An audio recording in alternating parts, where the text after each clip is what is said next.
And the 11th thing and the bonus is to be a Mensch.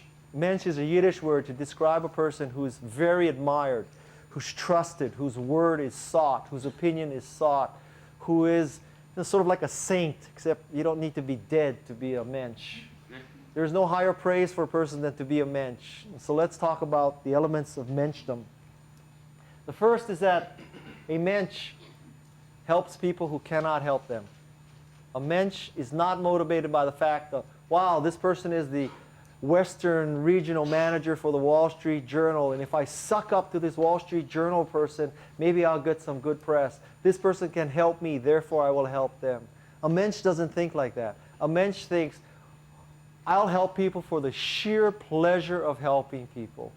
You know, a waiter can't really do much for you. I guess they could bring your food, but besides that, they can't do very much.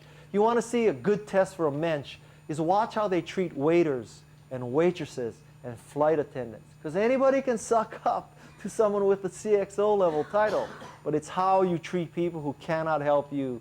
That determines if you're a Mensch. The second point is to do the right thing the right way. It is not about who can shred their corporate documents faster than Enron.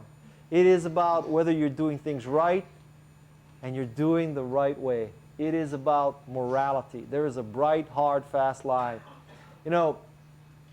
I think that when you're growing up, there is a very hard, fast, bright line taught to you by your parents. But then as you get more and more into the business world, it tends to become more and more relative.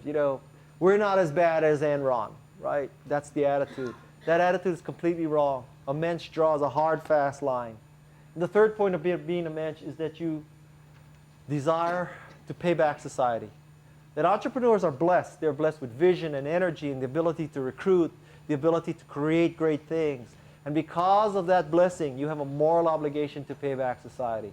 Ultimately, at the end of one's life, you are judged not by your market share, not whether you beat the U.S. Department of Justice Antitrust Division, not because you had the most German cars or Italian cars. You are judged by, did you make the world a better place? And so to truly be the greatest entrepreneur, you would be a Mensch. You would do all the right things. You would help people who cannot help you. And you would fundamentally pay back society. You have a moral obligation to pay back society.